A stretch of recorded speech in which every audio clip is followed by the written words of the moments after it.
My name's Bob Mazer. I'm moderating the session. I really don't have to do any of the hard work. I'll let these guys do it all.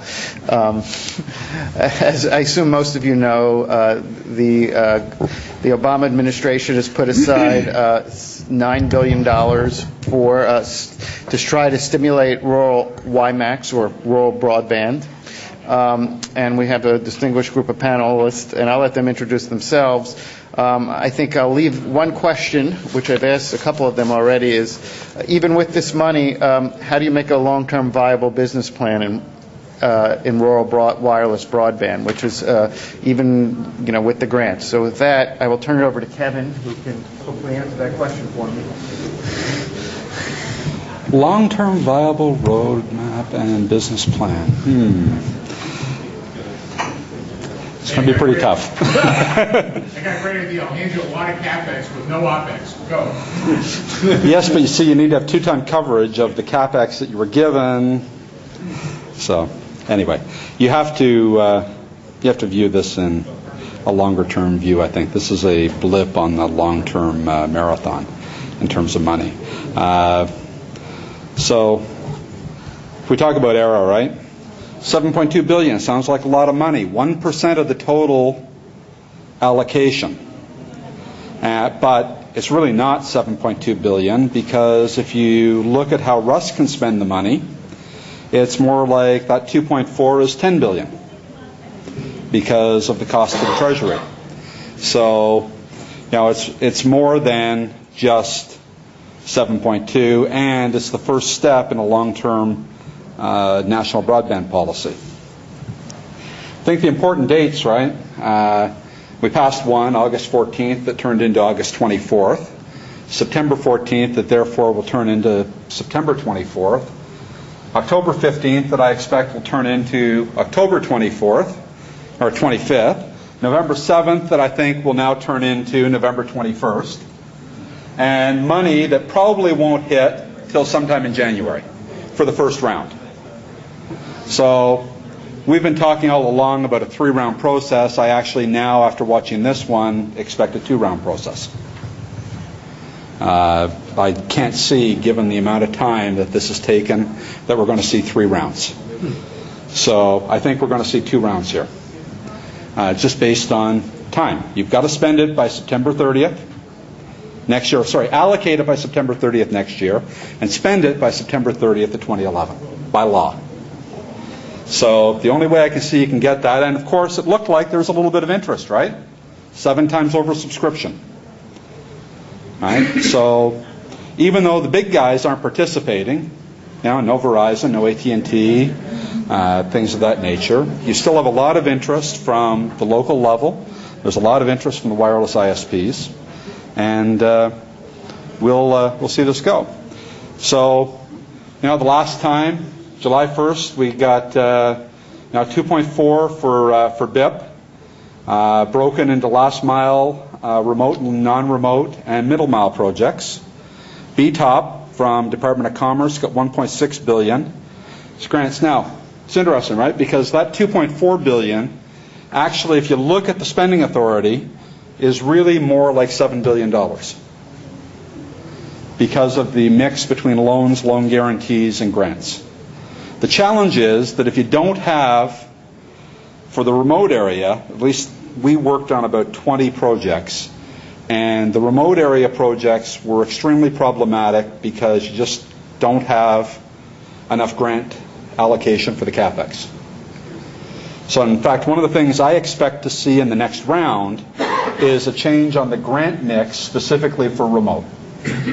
I think, based on what's here, I expect to see more go towards grant for remote, and I expect that there'll be a little looser on this whole definition between remote and urban zones. And I think people were really surprised at how many suburban and urban projects went in. At least from my conversation with our customers, I was astounded by how many suburban and urban projects were put in versus rural, when this was a program that was put together really to cross the digital divide.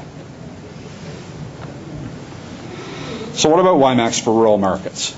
Right, you got generally we've got 2 market segments, right? Broadband connectivity and mobile broadband. When it comes to stimulus, It's really about broadband connectivity. It's not about building a mobile network.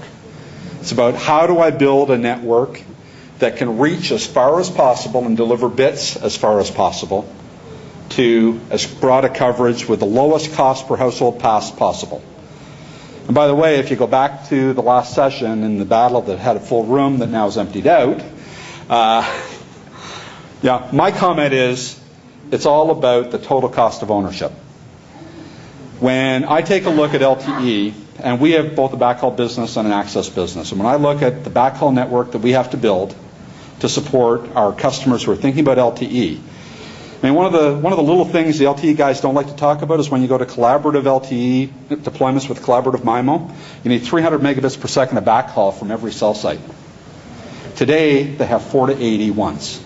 In the U.S., most of those are leased. They don't actually own their own network. Internationally, you have self-built networks. So this is not a last mile economics problem. This is a middle mile and core problem when it comes down to this. And the last mile, technology probably doesn't matter. They're right.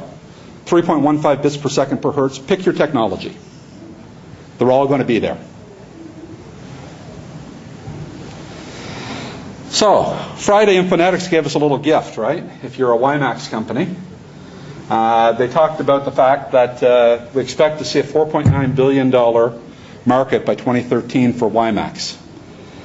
Right? And that's a pretty big market. In fact, in 2003, if you had told us, those of us, the Airspan guys, the Alvarian guys ourselves, who've been around since the beginning, if you told us we were going to be playing in a $5 billion market, we would have been doing handsprings. It's not a failure.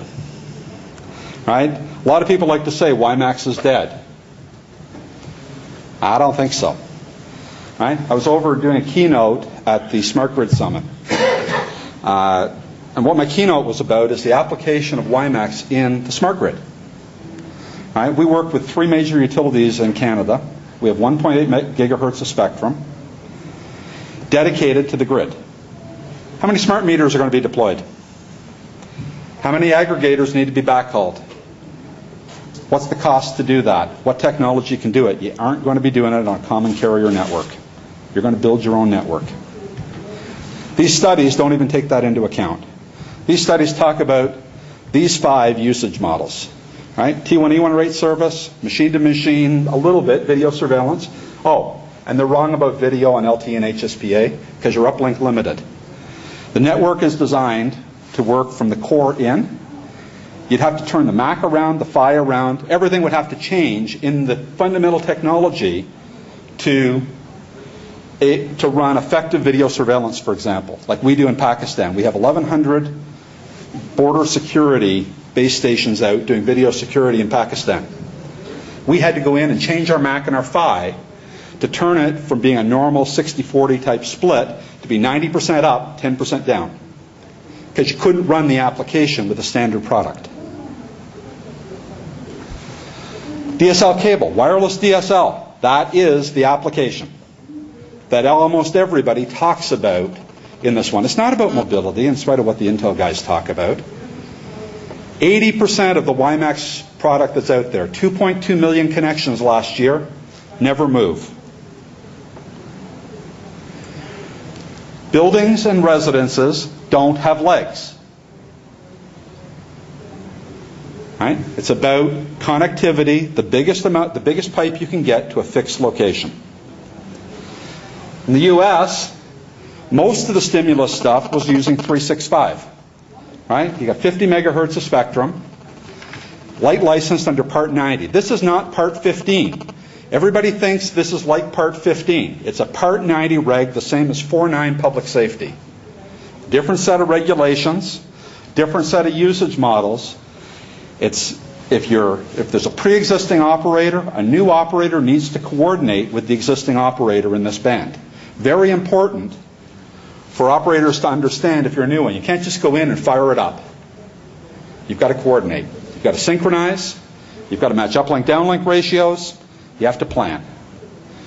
It's pretty cheap. And so what's happened is, because it's $210 for 10 years, everybody is registered in the world. I mean, it's just incredible. The Canadian government is right now, Industry Canada is just doing the same thing. So in Canada, 1 year licenses, $10,000 for a BTA. That's going to keep the Part 15 users from going after the spectrum and keep it for serious use of people who can't afford a national license but can provide competitive service. High-level mobile WiMAX architecture, I think everybody's seen all of those. What I think the strengths are for the rural guys to leverage, commercial products are available and deployed today. At Redline, we have over 170 operators around the world deploying WiMAX today. We have them in networks that range from small oriented vertical networks to large 20,000, 30,000 CPE plus deployments. Leverages OFDM, OFDMA, Open IP. You get more bits per dollar versus 3G. In fact, I've seen a number of studies where analysts and market guys have gone through the business cases. If your SLA is less than 6 gig, HSPA, HSPA Plus can win. If your SLA is greater than 6 gig of download throughput, WiMAX wins every time. So it comes down to how much tonnage do you want to carry across the network to make it happen. Okay, so I think you're going to do stimulating rural broadband, serve the latent demand for personal broadband, portable type service offers. It's going to be there. But for rural markets, you really need to look at those unserved, underserved areas. Innovative business model, download based, tonnage. The U.S. is not used to thinking about this. But Rogers in Canada just announced a service 2 weeks ago. 50 meg down, 2 meg up, and it comes in different caps. 10 gig, 50 gig, 100 gig, 150 gig of tonnage per month. And your service price varies by tonnage. Right? That allows you to do whatever you want on the network. So it's an open access model, but you pay for your use. And look at this, that open internet model. No closed gardens. Okay? So 365 products. We have 2 product line families that do it. Companies like OneRing, business services on it in urban markets. Azlestar, I think they've got everybody. I think any one of the 3 of us up here that are vendors could put these guys up, because I think all of us are in there. But they use the product, and it sort of goes to this all IP, everybody can do things. Why Redline? You don't need to hear about that. When you're looking at this in the stimulus, I think this chart from Mastering the Hype Cycle is really important. Study what you're going to do. Paddle, don't just dive in. Pick your spot. When you do, commit with confidence. If you're going to wipe out, do it decisively and do it with style. And most of all, beware of the sharks that just feed you hype. Okay? Thank you. John?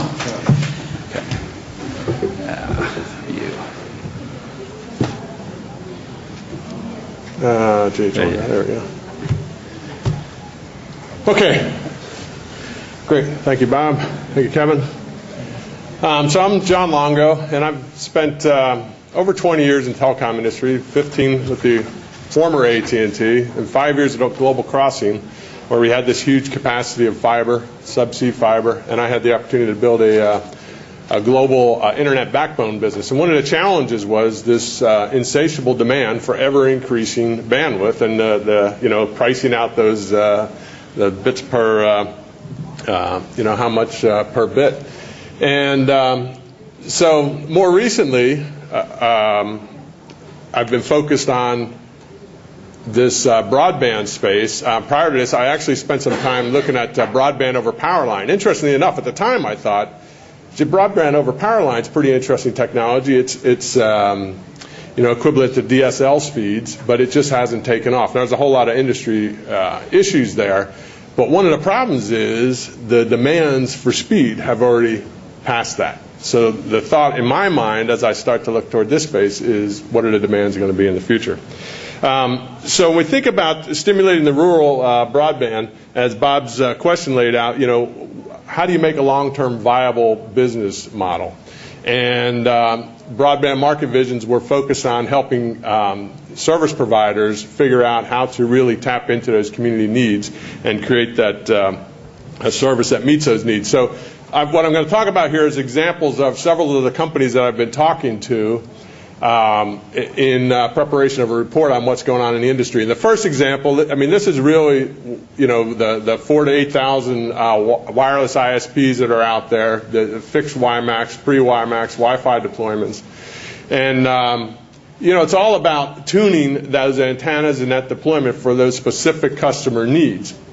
There's a lot of them out there. You talk about the services, fixed VoIP. One guy talked about portable VoIP, talking to using some of the newer handsets to be able to move that VoIP around. And then broadband internet. But we're somewhat limited on speeds, but the real challenges are it's a cottage industry, it's locally owned and operated. And the successful ones, though, have been the ones that have figured out how to tap into the community, how to share facilities with the counties, how to get the anchor tenants on the networks. The less successful ones are the field of dream marketing approaches where you go out and build it and, you hope that they will come. These, providers that really work in a small business can, maybe work at a 10% penetration rate. When I was working on broadband over power line, you really the numbers need to be up around 15%, 20% to really start to be profitable. So this is really tough stuff. But the challenge is what happens to these businesses as the customers start to get picked off and profitable and how do they maintain profitability as alternatives become available? Now this one, talk about portable WiMAX, you think open range. It's a mobile deployment. It's more of a traditional cellular type deployment with fewer cells, so it's mobile versus, it's portable versus mobile. But the difference here is we're no longer into tuning all the antennas. You give the customer a CPE, and the whole key to that approach is cut all that expense out on serving those customers. Speeds, 500 to 768 up, 1.5 to 2.5 down. So still constrained. This is my concern as we look toward the future. But it's portable VoIP broadband. The key again is locally focused marketing, including really working with the schools, the police, and the businesses. Populations, actually, if you look at the open range deployment, they're targeting communities of 10,000. Penetration rates, again, still need to be in that 20% range to make it work. So the struggle, the challenge with all these is to make sure you get to that right penetration rate. And then the long-term challenge, in my view, is where does this technology go when other technologies become available, when fiber becomes available in those communities? And it really needs to move toward the whole mobile service approach, and that means roaming, and that means national or global coverage. And then you say, well, wait a minute, what about fiber in the small communities? Because when I really set out, I said, well, I was really looking at WiMAX as the technology that's going to really serve these communities. But there are fiber providers that are figuring out how to make this work in very small communities. In this case, 900, communities as small as 700 people. And the key, though, is it's huge penetration rates. You've got to get greater than 50% penetration rates to make the models work, where it's more like 25% in an urban environment. In one particular example, it's a privately held company, again, tied into the community. 40% of the stock was actually gifted to nonprofits. You really have the community tied in and really have a vested interest in helping the company become successful in the long term as well, and in fact be profitable. The key here is video, and this really is what changes the game then when you go to fiber, because as these companies describe it, the video is what gets the customers, and it's more specifically the local content that they're able to provide that they can't get through incumbents that makes these services very attractive to their customers. And then the internet and the voice become add-on. Once the fiber's to the home, then we're talking about 100 megabits or more. And one company was talking about providing gigabit connections to businesses. So again, the key is the penetration rate. But in one example, the company's at 70 to 80% penetration. So they've learned how to make that work. So one one of my concerns is what happens then when the cable provider comes into the community where the WiMAX is already deployed, right? This is an example. I just put this up. This is a nonprofit broadband operator, and they're really focused on serving nonprofit enterprises in the community, governments, schools, medical facilities, et cetera. What's interesting here, though, is they're competing against the commercial carriers, in some cases using commercial facilities, doing it more profitably. They've got fiber that was gifted to them that others have deployed that went nowhere, that they couldn't figure out how to make work, et cetera. But by really focusing on those applications in those nonprofit enterprises, they've figured out how to make this really viable. And in fact, in the one example, they've got a deployment of a shared infrastructure where they're using the Wi-Fi and the WiMAX, the 3.65 for the backhaul and institutional, 4.9 for public safety, and 2.4 for Wi-Fi. The interesting thing about the Wi-Fi in this particular community, and this isn't necessarily rural, the question is, if you provide the Wi-Fi access, what does that do? How do you stimulate demand? And they're doing a study. That results weren't out yet, but the view is, early take is, as you give them Wi-Fi access, they start to use the internet, then they get interested. They go home and they do buy a fixed connection for the home. So you actually do stimulate demand by giving away some community Wi-Fi.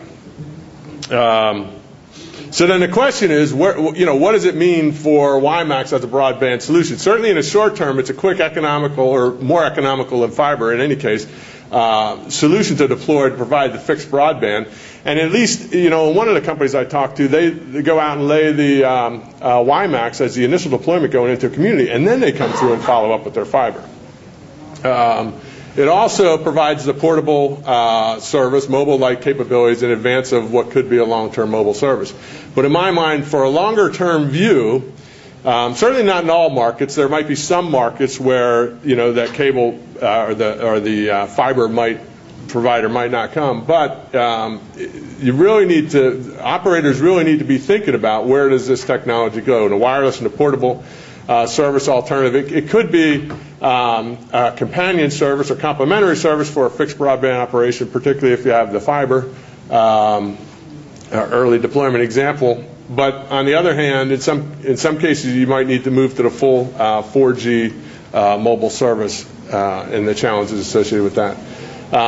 Ultimately, it'll remain the technology for the hard-to-reach locations. But the key to it all, and this was what cut across no matter what the technology was, it's the community-focused and locally focused marketing. In fact, the fiber provider, when they go into a community, they buy dinner for the entire community, and they include all the, if it's a community of 700 or 1,000, it's feasible, right?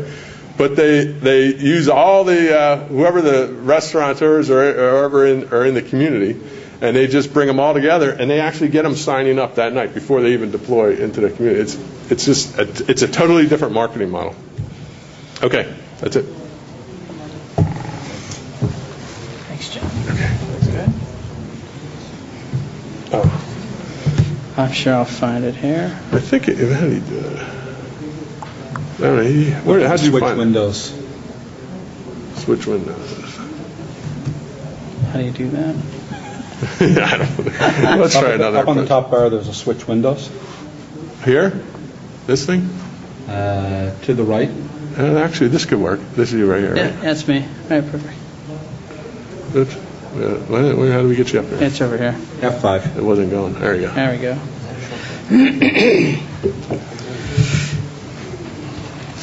So rural broadband, we're probably not going to have an iPhone, but it's kind of our stock treatment there. Although, I mean, even in rural America, they like these devices, and it becomes a when is it going to be me? When are we going to get that kind of thing in rural America? But what I'd like to talk about just a couple of things about what Cisco's actually doing, in the rural broadband space. In general, around the world, we talk about the connected life, and this is really about what broadband has brought to the communities that it's gone into, what broadband is about from a personal level and a community level, which plays into what what's going on in rural America, what's going on in these places which are very much tied to community, very much tied to their high school sports teams, and concerned about what's going on in their areas. Connected Life is about that. It's really about, enhancing the experience of the community via broadband. And it might be mobility, it might be voice, it might be just having general internet connectivity, which a lot of folks don't actually have in the United States, oddly enough. And from a rural broadband perspective, that happens all over the world, and whether it's in the specific industry, a consumer or small, medium-sized businesses, there's a specific use for what the Connected Life actually means for Cisco and for those communities it jumps into.